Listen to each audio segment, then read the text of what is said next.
Justice विवेक चौधरी की पहचान उनके फैसलों में भाषा बेहद संयमित होती है। कोई उग्र टिप्पणी नहीं होती, एग्रेसिव में नहीं जाते, लेकिन जो लिखा जाता है वो बिल्कुल साफ और सीधा होता है। न्यायिक लॉबी में यह आम धारणा है कि जस्टिस विवेक चौधरी व्यक्तिगत स्वतंत्रता, निष्पक्ष प्रक्रिया और प्रशासनिक जवाबदेही को लेकर बेहद गंभीर रहते हैं। अगर किसी मामले में राज्य की तरफ से लापरवाही दिखाई भी दी या जांच में खामियां होती हैं, तो वे उन सवालों को उठाने से नहीं हिचकते हैं, किसी सरकार के दबाव में नहीं आते हैं। Justice D K. उपाध्याय की पहचान एक ऐसे जज के रूप में रही है जो बहुत कम बोलते हैं, लेकिन जब फैसला लिखते हैं तो उसमें संविधान की रीढ़ साफ दिखाई देती है। उनके सामने भावनात्मक दलीलें और राजनीतिक तर्क या सहानुभूति की अपील ज्यादा देर नहीं टिकने वाली। दोस्तों नमस्कार, मैं हूं विनीता यादव और आप देख रहे न्यूज नशादत हर खबर की। देश की जुडिशरी की अगर बात करें तो आप चुन चुन कर ढूंढ रहे होंगे कि आखिरकार वो कौन से न्यायाधीश हैं जो बिल्कुल ईमानदार हैं, जहां पर कॉर्पोरेट का सिक्का नहीं चलता, जहां पर सरकार का दबाव नहीं चलता। वो कौन से जज हैं जिनकी अदालत में आपका नंबर लग जाए तो आप ये उम्मीद कर सकते हैं कि न्याय आपको मिलेगा। आज हम ऐसे ही दो जजेस की बात करने जा रहे हैं। याद रखिएगा, न्यूज नशा देश के इन चारों लोकतंत्र के स्तंभों पर बड़ी गहरी नजर रखे हुए और जहां उम्मीद है वहां की चर्चा आपसे जरूर करता रहेगा। यहां पर जुडिशरी की अगर बात करें तो हम आपको लगातार बता रहे हैं अपने कई वीडियोस में कि आखिरकार कौन से जजेस हैं जिनके पास अगर आपका मामला लगा हुआ है तो आप उम्मीद कर सकते हैं और कौन नहीं कर सकते। देश के पूर्व मुख्य न्यायाधीश डी.वाई. चंद्रचूड़ को लेकर भी हमने कई ऐसा खुलासे किए थे जब ये जानकारी समझ में आई थी कि वाकई में उम्मीद करना यहां पर गलत साबित होगा, और वही बाद में साबित हुआ भी। आइए अब मैं आपको पूरी कहानी बताती हूं उन दो जजेस के बारे में, उनके नाम आपको बताती हूं जिनके नाम सुनकर आप कहेंगे कि यस, यही हैं जुडिशरी के असली चेहरे। कई ऐसे चेहरे हैं जिनके बारे में अक्सर कोई चर्चा नहीं करता है, कोई इनका नाम नहीं लेता है, बड़े केसेस में बात नहीं होती है, लेकिन अगर आप गलियारों में जाएंगे अदालत के तो इनके नाम अक्सर चर्चा में सुनाई देंगे, और ऐसे सुनाई देंगे कि भाई ये ईमानदार हैं, यहां कुछ उल्टा पुल्टा मत कर दीजिएगा, ये कुछ एडजस्टमेंट नहीं करते हैं। उन्हीं की बात कर रहे हैं। आज के भारत में जब हर संस्था पर सवाल उठ रहे हैं, जब हर फैसला राजनीतिक चश्मे से देखा जा रहा है और न्यायपालिका भी टीवी डिबेट का हिस्सा बन चुकी है, ऐसे दौर में कुछ ऐसे नाम हैं जिनका कोई भी पीआर नहीं है, कोई प्रचार नहीं है, लेकिन अदालतों के गलियारों में उनका जिक्र बेहद सम्मान के साथ होता है। आज की ये कहानी उन्हीं जजेस के नाम है, जस्टिस डी.के. उपाध्याय और जस्टिस विवेक चौधरी। ये दोनों जज किसी एक बड़े सनसनीखेज फैसले की वजह से चर्चा में नहीं रहे, बल्कि अपनी पूरी न्यायिक यात्रा में लगातार ये साबित कर रहे हैं कि उनके लिए कानून ही आखिरी सच है, ना सत्ता, ना विचारधारा, ना कोई दबाव। दोनों जजेस कौन हैं? कई लोग इन दोनों नामों से खूब वाकिफ होंगे। आइए आपको बताते हैं। न्यायपालिका के लॉबी में यानी वकीलों, कोर्ट स्टाफ और यहां तक कि सरकारी वकीलों के बीच भी ये बात आमतौर पर चर्चा का विषय है कि अगर मामला जस्टिस डी.के. उपाध्याय या जस्टिस विवेक चौधरी की बेंच के सामने है तो किसी भी तरह के मैनेजमेंट की कोशिश करना भी मत। ना फोन कॉल काम करता है, ना सिफारिश काम करती है, ना कोई किसी तरह का सरकारी माहौल दबाव बनाता है। यहां तक कि कहा जाता है कि इन जजों के सामने ना तो लेफ्ट चलता है ना राइट, यहां सिर्फ कानून चलता है। और ये बात तारीफ के तौर पर नहीं बल्कि एक हकीकत के तौर पर कही जा रही है। ये सच है जमीन का, जिसे न्यायिक दुनिया में लगभग सभी मानते हैं। जस्टिस विवेक चौधरी, जिन्होंने LLB मेरठ यूनिवर्सिटी से 1988 में की, 12 नवंबर 1988 को एडवोकेट के रूप में उन्होंने अपना नामांकन किया। शुरुआत में उन्होंने इलाहाबाद हाईकोर्ट में प्रैक्टिस की, जहां वो मुख्य रूप से सिविल और संवैधानिक मामलों में पेश हुए। उन्होंने सुप्रीम कोर्ट ऑफ इंडिया में भी प्रैक्टिस की।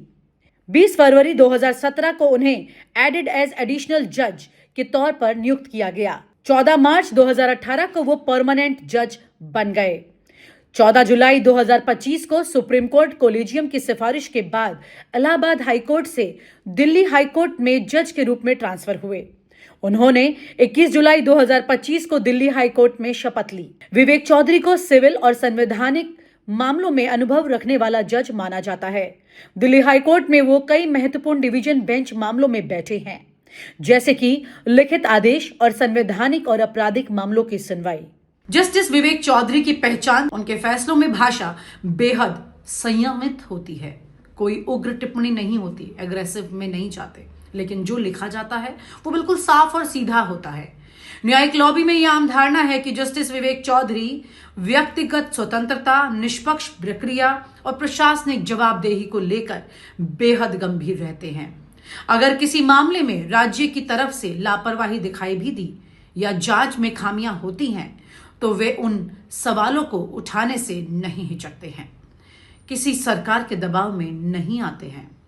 उनके बारे में यह भी कहा जाता है कि वे किसी भी तरह की जल्दबाजी में फैसला नहीं करते हैं। हर पक्ष को सुनते हैं, रिकॉर्ड देखते हैं और फिर फैसला देते हैं। यही वजह है कि उनके कई आदेश भले ही बहुत चर्चित ना हो, लेकिन अदालतों में उन्हें मजबूत और संतुलित फैसलों के तौर पर देखा जाता है। कौन है जस्टिस डी.के. उपाध्याय और उनका कामकाज कैसा रहा है? दरअसल जस्टिस डी.के. उपाध्याय ने अपने करियर की शुरुआत इलाहाबाद हाई कोर्ट से एक वकील के तौर पर की थी। उसके बाद वो इलाहाबाद हाई कोर्ट के न्यायाधीश बन गए और उसके बाद न्यायाधीश के बाद वो मुख्य न्यायाधीश बॉम्बे हाई कोर्ट हुए। Justice D K. उपाध्याय वकालत के दौरान संवैधानिक कानून, सर्विस मैटर्स, प्रशासनिक कानून, राज्य और सरकारी विवादों पर ज्यादा केंद्रित रहे और उसी के बाद उनकी कानूनी समझ और पेशेवर प्रतिष्ठा के आधार पर उन्हें इलाहाबाद हाई कोर्ट का न्यायाधीश नियुक्त किया गया और इलाहाबाद हाई कोर्ट में जज के रूप में उन्होंने सिविल मामले, प्रशासनिक आदेशों की वैधता, संवैधानिक अधिकारों से जुड़े मामलों की सुनवाई की और इसके बाद वो बॉम्बे हाई कोर्ट से जुड़ गए। बॉम्बे हाई कोर्ट में उन्होंने पहले न्यायाधीश के रूप में काम किया, बाद में उन्हें बॉम्बे हाई कोर्ट का मुख्य न्यायाधीश नियुक्त कर दिया गया और बॉम्बे हाई कोर्ट के बाद 21 जनवरी 2025 को जस्टिस डी.के. उपाध्याय ने शपथ ली दिल्ली हाई कोर्ट के मुख्य न्यायाधीश के तौर पर। इनका पूरा नाम लिखा जाता है chief justice Devendra Kumar Upadhyay. Judiciary के लोग ये चेहरों को लेकर के हमारी बात से पूरा इत्तेफाक रखेंगे। Justice D K. उपाध्याय की पहचान एक ऐसे जज के रूप में रही है जो बहुत कम बोलते हैं, लेकिन जब फैसला लिखते हैं तो उसमें संविधान की रीढ़ साफ दिखाई देती है। उनके सामने भावनात्मक दलीलें, राजनीतिक तर्क या सहानुभूति की अपील ज्यादा देर नहीं टिकने वाली और ना टिकी है। उनका तरीका हमेशा ये रहा है कि केस को केवल फाइल के आधार पर देखा जाए, कानून क्या कहता है, प्रक्रिया का पालन हुआ या नहीं और राज्य या व्यक्ति ने अपने अधिकारों और जिम्मेदारियों का सही इस्तेमाल किया या नहीं। यही वजह है कि उनके कई फैसले मीडिया की सुर्खियां ना बने हों, लेकिन वे लंबे समय से एक नजीर की तरह इस्तेमाल जरूर होते रहे हैं। अदालतों में यह भी कहा जाता है कि जस्टिस उपाध्याय के सामने अगर केस कमजोर है तो उसे मजबूत दिखाने की कोशिश भी मत करिएगा, क्योंकि ये फाइल का हर पन्ना पढ़ते हैं, हर दलील को कानून की कसौटी पर परखते हैं। उनके करियर में प्रशासनिक मामलों, सरकारी आदेशों की वैधता, प्रक्रिया से जुड़े विवाद और संवैधानिक व्याख्या से जुड़े कई फैसले रह चुके हैं, जिनमें ये साफ मैसेज है कि राज्य भी कानून से ऊपर नहीं है। यही कारण है कि उन्हें नो नॉनसेंस जज के रूप में देखा जाता है। जी हां, जहां कोई नॉनसेंस नहीं चलेगी, जो ना तारीफ से प्रभावित होते हैं ना आलोचना से विचलित होते हैं। ये हैं जस्टिस डी.के. उपाध्याय। इन दोनों जजों की खास बात यही रही है कि इनकी ईमानदारी किसी एक फैसले से नहीं बल्कि उनके पूरे करियर से झलकती है। वे ना सरकार के विरोध में फैसले देकर खुद को नायक बनाते हैं, ना सरकार के पक्ष में जाकर किसी सुविधा की उम्मीद करते हैं। ईमानदारी का उनका मतलब यही है कि जज को ये फर्क ही ना पड़े कि सामने कौन खड़ा है, राज्य, नेता, अफसर या आम नागरिक। उनके लिए सब कानून के सामने बराबर हैं और यही होना भी चाहिए।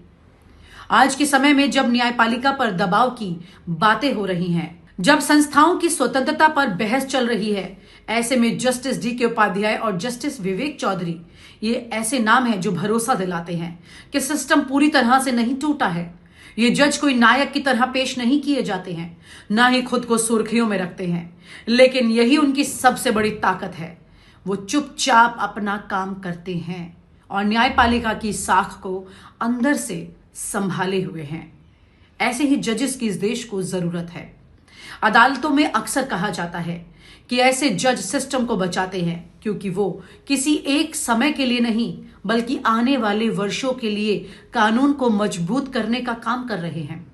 शायद इसी वजह से इनके बारे में सबसे ज्यादा जो बात कही जाती है वो ये है कि इनके साथ हालात को मैनेज करने की कोशिश नहीं करना, क्योंकि ये हालात नहीं देखते, ये सिर्फ कानून देखते हैं। यही कहानी है उन दो जजों की जिनका नाम टीवी पर कम आता है, लेकिन जिनके भरोसे आज भी ये कहा जा सकता है कि भारतीय न्यायपालिका में ईमानदारी पूरी तरह से खत्म नहीं हुई है।